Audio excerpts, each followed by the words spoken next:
शेर अकेला ही घूमता है, तुम जैसे गीदड़ टोली बना के। एक ऐसे कलाकार जिन्हें दुनिया जंपिंग जैक के नाम से पहचानती है।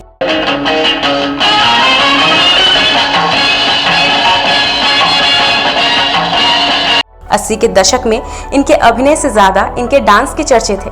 बॉलीवुड की कई फिल्मों में अलग अलग अंदाज में डांस कर दर्शकों के दिलों को खूब जीता था। देखो ना, तुम इतने हंसमुख हो, स्मार्ट हो, हैंडसम हो। लेकिन क्या आप जानते हैं कि इस अभिनेता का खुद का जीवन कंट्रोवर्सी से भरा हुआ है ही, इनके पूरे परिवार का भी जैसे कंट्रोवर्सी से जन्मों जन्मों का नाता हो। सरल, मैं तुम्हें दुनिया का हर सुख दूंगा, तुम जैसा चाहोगी वैसा बनूंगा। क्या आप सोच सकते हैं कि इन्होंने एक मशहूर अदाकारा से शादी करने के लिए अपने दोस्त को धोखा देने की कोशिश की और अपने बचपन के प्यार से भी बेवफाई की।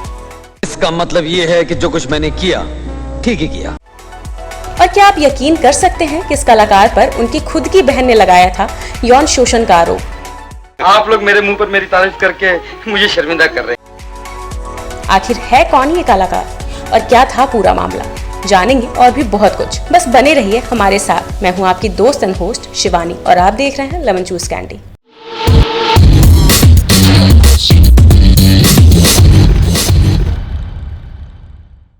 तो बिल्कुल मेरी तरह है यार, चला मेरे साथ, आजा। आज हम बात करेंगे बॉलीवुड के जंपिंग जैक रीमेक फिल्मों के स्टार और मैन इन वाइट जितेंद्र की। उन्होंने अपने कई दशक लंबे करियर में एक दो नहीं बल्कि कई तरह के किरदारों को जिया है। लेकिन जितना चमकदार उनका करियर रहा, उतना ही विवादित उनका निजी जीवन रहा। हम आपको बताएंगे पूरी दास्तान, लेकिन उससे पहले डाल ले जितेंद्र के जीवन पर एक नजर। तुम चमचों के आदी हो, चाकू से मत खेलो वरना धोखा खाओ। फिल्म इंडस्ट्री के दिग्गज एक्टर जितेंद्र का जन्म 7 अप्रैल 1942 को पंजाब के अमृतसर में हुआ था। जितेंद्र का असली नाम रवि कपूर है। फिल्मों में आने के बाद उन्होंने अपना नाम बदला था। जितेंद्र अपनी जिंदगी की शुरुआती दौर में मुंबई के श्याम सदन नामक चौल में बिताया है। इस चौल में उन्होंने अपनी जिंदगी के करीब 20 साल गुजारे थे। मस्त बहारों का मैं आशिक, मैं जो चाहे या। जितेंद्र के पिताजी और चाचा दोनों ही फिल्मों में ज्वेलरी सप्लाई करने का काम करते थे। जब जितेंद्र कॉलेज में थे तभी उनके पिता को हार्ट अटैक आया था। पिता के बीमार होने पर घर चलाने में दिक्कत आने लगी। ऐसे में उन्होंने अपने चाचा से फिल्म मेकर शांताराम से उन्हें काम दिलाने के लिए सिफारिश करने को कहा। के बरस बरसों के बाद हो प्यार करने का मौसम था। चाचा के कहने पर जितेंद्र शांताराम से मिले भी, लेकिन शुरुआत में बात नहीं बनी। इसके कुछ ही दिनों बाद उन्होंने खुद जितेंद्र से संपर्क किया और एक फिल्म में जूनियर आर्टिस्ट का काम दिया। जितेंद्र को पैसों की सख्त जरूरत थी, इसलिए उन्होंने काम को स्वीकार कर लिया। शांताराम जी ने स्क्रीन टेस्ट लिया। कहते हैं इस टेस्ट में जितेंद्र 30 टेक्स लेने के बावजूद डायलॉग ठीक से नहीं बोल पाए थे। उनकी इस फिल्म का नाम था नवरंग। इस फिल्म में उन्हें एक छोटा सा रोल मिला था, इससे उनकी कोई पहचान नहीं बन पाई। नवरंग के बाद एक बार फिर से उनको काम मिलना बंद हो गया। करीब 5 सालों तक जितेंद्र ने इंडस्ट्री में अभिनेता के रूप में काम पाने के लिए संघर्ष किया। फिर साल 1964 में उन्हें शांताराम जी ने ही अपनी फिल्म गीत गाया पत्थरों ने में मुख्य अभिनेता के तौर पर उतारा। जितेंद्र की मेहनत रंग लाई और फिल्म हिट हो गई। इसके बाद धीरे धीरे उन्होंने बॉलीवुड में अपनी खास और अलग जगह बना ली। उन्होंने लगभग 225 से ज्यादा फिल्मों में काम किया है, जिनमें कई फिल्में सुपरहिट रही हैं। अभिनेता के साथ उन्होंने निर्माता और निर्देशक के तौर पर भी काम किया है। उनके करियर में फर्ज, मेरे हुजूर, हमजोली, कारवां, बिदाई, दुल्हन, धर्मवीर, परिचय, खुशबू, तोहफा, हिम्मत वाला और जस्टिस चौधरी जैसी कई सुपरहिट फिल्में यादगार के तौर पर गिनी जाती हैं। अगर हम जितेंद्र के प्रेम प्रसंगों की बात करें तो जितेंद्र की लाइफ में जो लड़की सबसे पहले आई थी वह थी उनकी गर्लफ्रेंड शोभा सिप्पी, जो अब उनकी धर्मपत्नी यानी शोभा कपूर है। जुहू चौपाटी से शुरू हुई दोनों की प्रेम कहानी को रिश्तों का नाम तो मिला, पर ये राह उतनी भी आसान नहीं थी जितनी दिखती है। तुमसे ओ हसीना कभी मोहब्बत न मैंने करनी थी, तुमसे ओ दीवाने। शोभा 14 साल की उम्र में ही जितेंद्र को दिल दे बैठी थी। उस वक्त जितेंद्र बॉलीवुड स्टार नहीं थे। 16 साल की उम्र में वो जितेंद्र के साथ डेटिंग करने लगी थी। दोनों कभी समंदर किनारे तो कभी गेटवे ऑफ इंडिया के इर्द गिर्द पाए जाते थे। इस बीच जितेंद्र के पिता को हार्ट अटैक आया और जीतू जी के कंधे पर परिवार की जिम्मेदारी आ गई। वो काम की तलाश करने लगे। हे भगवान, मुझसे सरल की यह हालत देखी नहीं जाती। मैं क्या करूं? जब जितेंद्र बॉलीवुड में अपनी किस्मत आजमा रहे थे, उसी वक्त शोभा ब्रिटिश एयरवेज में एयर होस्टेस बन गई थी। जॉब की वजह से उन्हें अक्सर विदेश में रहना पड़ता था और वो चाहकर भी जीतू से ज्यादा नहीं मिल पाती थी। मुझे सोचने के लिए कुछ वक्त चाहिए। जरूर, क्यों नहीं। मुझे यकीन है तुम्हारा फैसला मेरे हक में ही होगा। पर इस प्रेम कहानी के बीच कई बार दरार बनी वो हीरोइनें जिनके प्यार में जीतू जी पढ़कर शोभा को भुलाने को तैयार थे। गर्लफ्रेंड होने के बाद भी जितेंद्र कई एक्ट्रेसेस के इश्क में गिरफ्तार हो चुके थे, मगर मेरे दिल ने मुझे धोखा। जितेंद्र की लाइफ में शोभा के रहते हुए भी रेखा ने एंट्री ली। ये जो हल्का हल्का सुरूर है, सब तेरी नजर का कसूर है। जी हाँ, हेमा से पहले जीतू जी के जीवन में आई रेखा। दरअसल रेखा हमेशा ही जितेंद्र की फैन रही है। कहते हैं रेखा उनकी तस्वीर तकिए के नीचे रखकर सोया करती थी। मार गई मुझे तेरी जुदाई, कस गई ये तन्हाई। जब उन्हें जितेंद्र के साथ काम करने का मौका मिला तो वो अपनी भावनाओं को छुपा नहीं पाई। 1972 में आई फिल्म एक बेचारा के लिए बीएन घोष ने जितेंद्र के साथ इस फिल्म में रेखा को साइन किया। जितेंद्र को जंपिंग जैक कहा जाता था और वह अपने डांस के लिए मशहूर थे। यह वो दौर था जब तक रेखा सिर्फ बी ग्रेड एक्टरों के साथ ही काम कर रही थी। अरे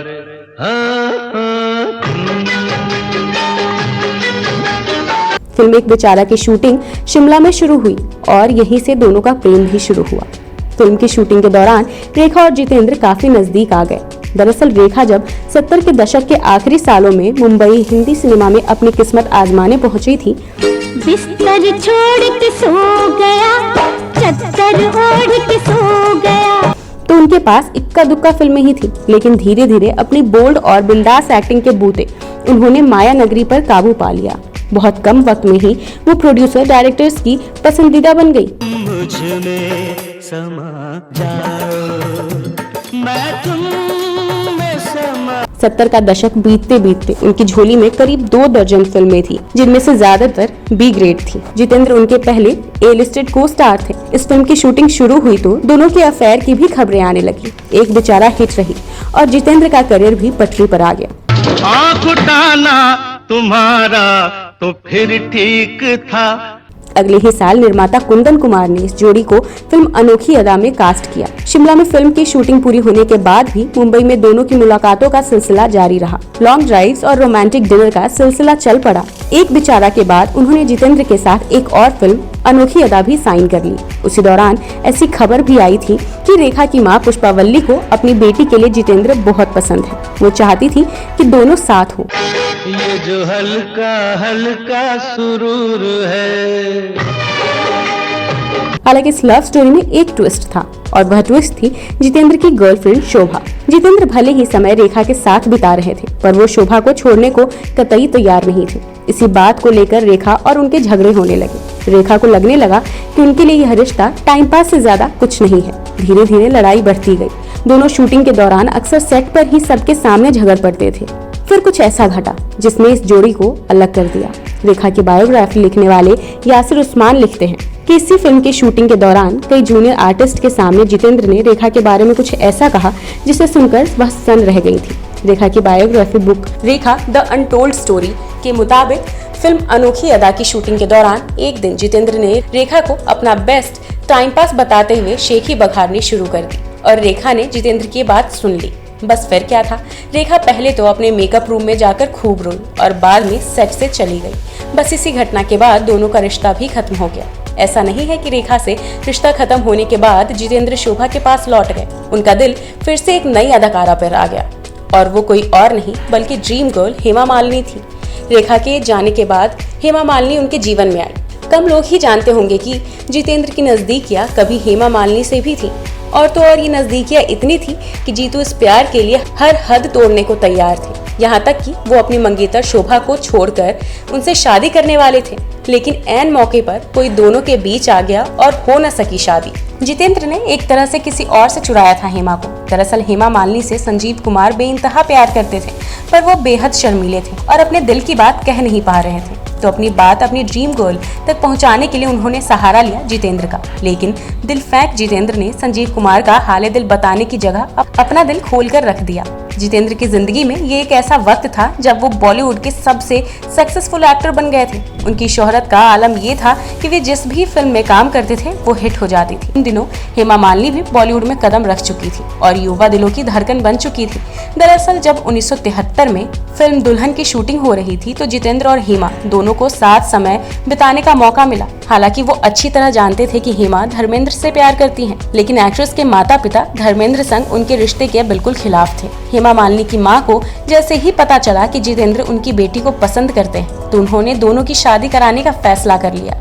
दोनों की फैमिली गुपचुप तरीके से शादी संपन्न करना चाहती थी, जिसके लिए सभी लोग मद्रास के लिए रवाना हो गए। इसी बीच एक अखबार के जरिए यह खबर मुंबई तक पहुंच गई।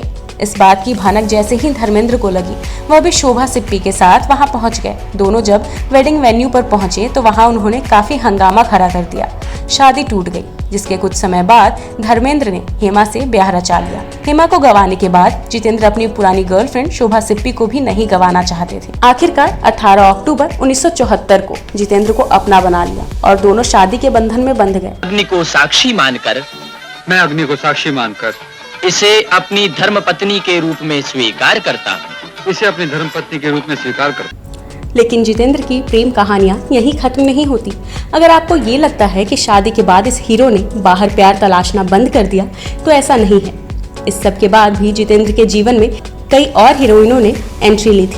एक दिलचस्प संयोग यह भी है कि पंजाबी पुत्र जितेंद्र की जिंदगी में ज्यादातर प्रेम की पिंगे साउथ इंडियन हीरोइनों ने ही बढ़ाई। दो साउथ इंडियन हीरोइने रेखा और हेमा के कुछ सालों बाद अगला नंबर आया एक और साउथ सेंसेशन श्रीदेवी का। श्रीदेवी श्रीदेवी श्रीदेवी तू नहीं। इतना ही नहीं, एक दूसरी south Indian heroine Jaya Prada से भी जितेंद्र की केमिस्ट्री बहुत बढ़िया मैच कर रही थी। कहा जाता है कि श्रीदेवी से इश्क को लेकर जीतू जी खासे सीरियस थे और अगर शोभा कपूर ने समय रहते रोका ना होता तो मामला काफी आगे बढ़ जाता। हाँ, टिंग टिंग टिंग टिंग घंटी बजी, दिल में घंटी बजी। हुआ यूं कि साल 1983 में हिम्मत वाला रिलीज हुई। फिल्म में श्रीदेवी जितेंद्र नजर आए। कहते हैं कि श्रीदेवी फिल्म के पहले से ही जितेंद्र की बहुत बड़ी फैन थी और जीतू जी भी श्री को लेकर काफी संजीदा थे।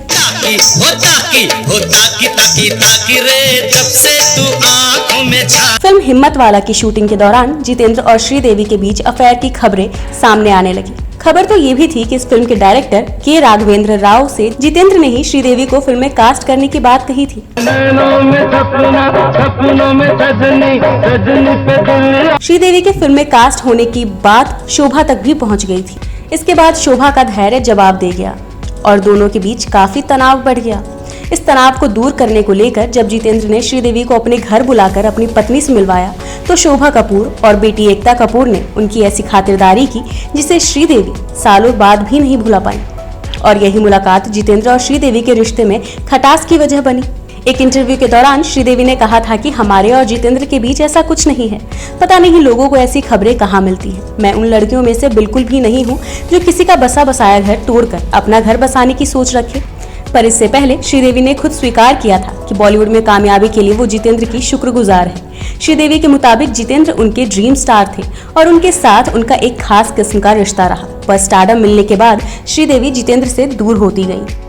कामयाबी पाते ही श्रीदेवी ने जितेंद्र से दूरी बनानी शुरू कर दी, जो कि जितेंद्र को बेहद ही नागवार गुजरा। हालांकि कहने वाले तो यह भी कहते हैं कि पत्नी शोभा के बढ़ते दबाव के चलते जितेंद्र ने खुद श्रीदेवी को अपने से दूर किया और इसके लिए उन्होंने इस्तेमाल किया जया प्रदा का। प्यार का तोहफा तेरा बना है जीवन मेरा, दिल के सहारे मैंने पा लिए। दरअसल जितेंद्र श्रीदेवी को जलाने के लिए उनकी प्रतिद्वंदी जया प्रदा के करीब आए थे। जितेंद्र ने श्रीदेवी से बदला लेने के लिए जया प्रदा का यूज किया, लेकिन जितेंद्र का यह सिलसिला भी ज्यादा दिनों तक नहीं चला और जया प्रदा को भी समझ आने लगा कि जितेंद्र बस उनका इस्तेमाल कर रहे हैं। अरे बाबा, ये तो बेइंसाफी है। इसके बाद जया प्रदा भी उनसे अलग हो गई और अपनी लाइफ में बिजी हो गई। कुछ समय तक रीना रॉय का नाम भी जीतू जी के साथ जुड़ा, पर बाद में रीना रॉय शत्रुघ्न सिन्हा के संपर्क में आई और ये किस्सा भी आगे नहीं बढ़ पाया। इस सब के सालों बाद 75 साल की उम्र में वेटरन एक्टर जितेंद्र एक बार फिर से विवादों में बुरी तरह फंसते नजर आए। उन पर उनकी चचेरी बहन ने यौन उत्पीड़न का आरोप लगाया है, जिसके बाद हिमाचल प्रदेश पुलिस ने पीड़िता की शिकायत पर उनके खिलाफ FIR दर्ज की। पीड़िता जितेंद्र की चचेरी बहन उनके मुताबिक जब वह 18 साल की थी तब 28 साल के जितेंद्र ने उनसे यौन दुर्व्यवहार किया था। पीड़िता ने अपने माता पिता के देहांत के बाद पुलिस में शिकायत दर्ज कराने का फैसला किया ताकि उन्हें अपने भतीजे की करतूत जानकर दुख न पहुंचे। पीड़िता का कहना है कि जब वो शिमला पहुंची तो रात हो चुकी थी और जितेंद्र नशे की हालत में धुत थे।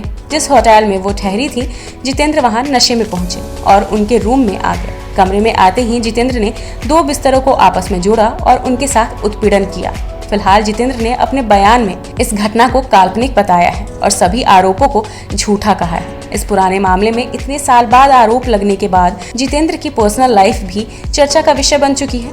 वैसे विवाद और जीतू जी का चोली दामन का साथ है। उनके विवाद तो है ही चर्चा का विषय। उनके परिवार में उनकी बेटी एकता कपूर, उनका बेटा तुषार कपूर और पत्नी शोभा कपूर भी कम विवादों में नहीं रहते हैं। एक तरह से अगर जीतू जी के परिवार को सबसे ज्यादा विवादित परिवार कहा जाए तो अतिशयोक्ति नहीं होगी।